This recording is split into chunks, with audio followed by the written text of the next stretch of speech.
Salut les amis, c'est Samuel, très content de vous retrouver aujourd'hui. Nouvelle review du Threezero Teenage Mutant Ninja Turtle, deuxième film donc sorti sur cette licence en question. Ici, il s'agit non pas d'une tortue, vous l'avez bien vu, mais de Bebop qui suivra par la review de Rocksteady également. Avant de commencer la review, deux remerciements. Déjà mon ami Kevin LGI qui est la personne donc, qui m'a prêté ces figurines pour vous faire donc la review. Des figurines qui ne sont pas neuves au niveau de la sortie puisqu'elles sont sorties l'année dernière, mais que je n'avais pas présenté sur la chaîne et donc Kevin m'a proposé donc de me les déposer. Étant une personne qui habite pas très loin de chez moi, il m'a déposé donc les figurines pour vous en faire les reviews. Voilà. Deuxième dédicace, c'est pour toi Locon. Comme je sais que tu attends ces reviews avec impatience pour savoir si tu vas acheter ces deux figurines, eh bien je te dédicace ces deux reviews qui arriveront donc aujourd'hui et peut-être demain pour Rocksteady en question. On est parti pour la review. Threezero, donc sous licence Nickelodeon, Teenage Mutant Ninja Turtle Out of Shadows, donc deuxième film, personnage de Bebop, un joli dessin représenté devant, donc ça ne représente pas la figurine au niveau visuel, mais au niveau d'un superbe art design sur la boîte qui est hyper joli.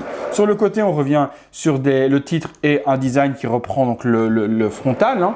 Sur l'arrière, on retrouve le nom Bebop et la figurine représentée de nouveau en dessin avec une pose plutôt assez jolie avec une chaîne explosée. On verra si la chaîne est fournie dans cette figurine en question. Le logo, rien de plus sur l'autre côté. Sur le dessus, on retrouvera le titre du film et sur le dessous, les warnings habituels.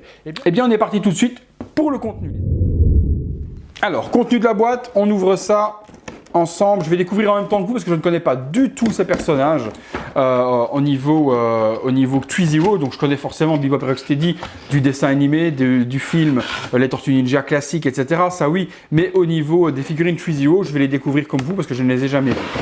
À part en visuel, pardon, photo. La boîte est énorme. Il y a vraiment une grosse boîte avec un gros plexi à l'intérieur, enfin un gros plastique on va dire plutôt. Je vais ouvrir ça.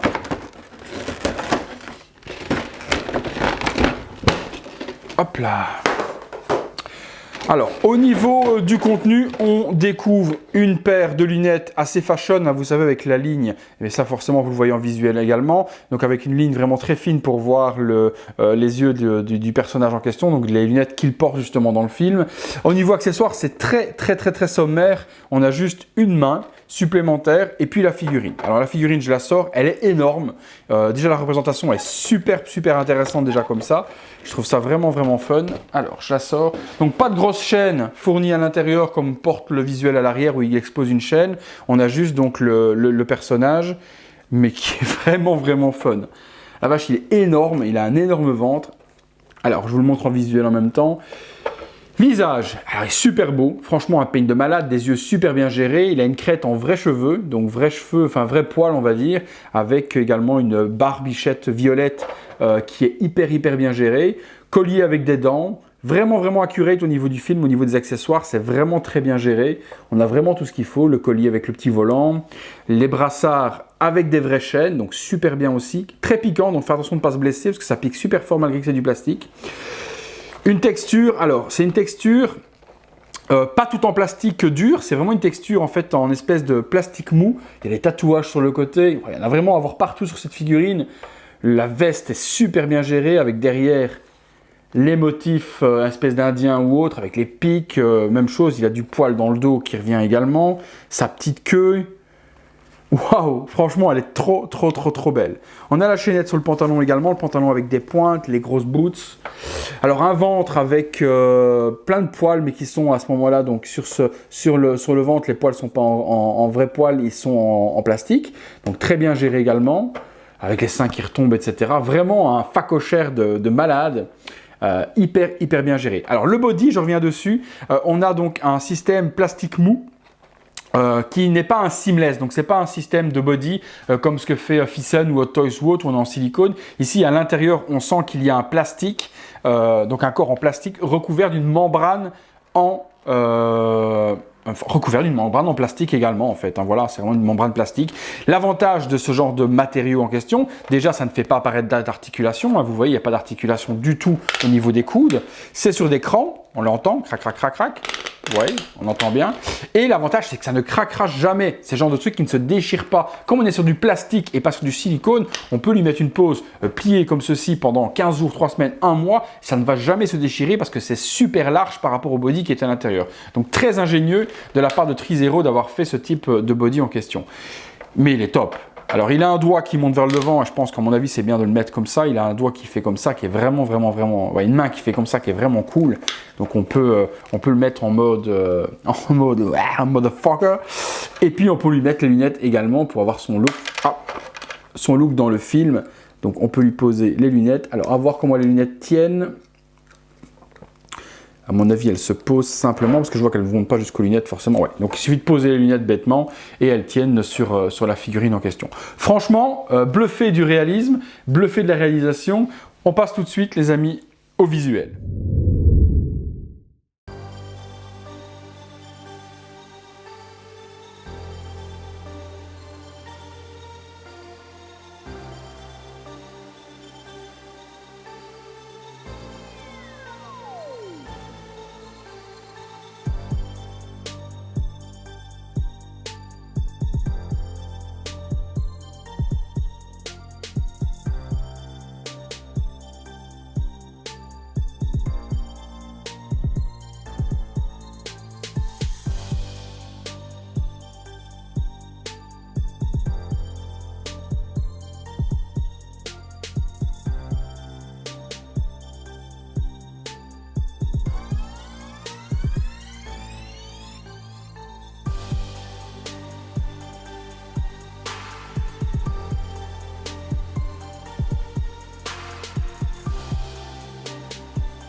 Voilà les amis, conclusion sur ce bebop de Tortue Ninja 2. Et bien forcément une grosse surprise pour moi, comme quoi Threezero peut nous surprendre au niveau de la réalisation des figurines. Forcément, c'est pas un visage humain, donc c'est plus facile à réaliser pour eux puisque c'est une grosse bête. Donc plus facile à faire un caractère design et à faire une reproduction d'une personne qui n'est pas humaine. Mais là, franchement, au niveau réalisation, que ce soit le gros ventre qui tombe par devant, l'arrière, vous l'avez vu au niveau du visuel, mais l'arrière avec le pantalon qui monte l'arrêt du maçon, comme on dit au niveau des fesses, le pantalon qui est trop bas à cause de la queue, la gestion, la chaussure qui est complètement déchirée où on voit ses gros orteils.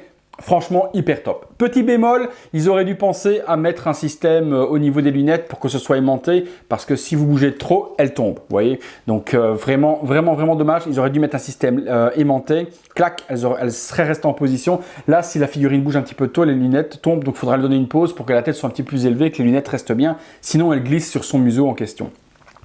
Au niveau de la réalisation, pour moi, c'est un sans faute. Personnellement, le body est bien géré. Il n'y a pas d'articulation visible au niveau des coudes. Forcément, il y en a un petit peu au niveau des épaules puisque le body bouge en question. Mais c'est vraiment très bien géré. On reconnaît le personnage tout de suite. C'est vraiment très agréable à l'œil, en tout cas, au niveau du display avec les Tortues Ninja ou ce genre de choses. Je vais attaquer la review de son comparse, donc de son compère en question, qui est donc Rocksteady, qui est un gros rhinocéros. Je vais faire la review tout de suite après. Mais je suis vraiment très content d'avoir pu voir cette figurine parce que c'est vraiment une superbe réalisation. Elle est très pauvre en accessoires. J'aurais bien aimé qu'il ait une grosse chaîne à tenir dans les mains. Il y a uniquement la main supplémentaire et les lunettes. Mais après, voilà, les détails sont vraiment exceptionnels. La bague, etc. Vous avez vu lorsque j'ai fait le visuel. Elle est vraiment très belle, je me répète, mais c'est vraiment quelque chose de très joli en question. Franchement, voilà, je la conseille. Niveau tarif, c'est pas très cher le Trezero. Je vous laisserai voir dans les liens de la description les liens d'achat si vous désirez l'acheter. Ainsi, vous pourrez voir à peu près à combien vous pouvez trouver ce type de figurine. Mais généralement, les Trezero sont à tarif plutôt doux. Donc, si vous avez les tortues et que vous voulez compléter par ce Rocksteady et ce Bebop, eh bien, vous pourrez donc vous les procurer sur le lien en description dans les membres partenaires de la chaîne YouTube. Voilà, c'est tout pour moi. Encore un grand merci à mon ami Kevin et nous, on se retrouve bientôt les amis pour une prochaine vidéo. Allez, salut!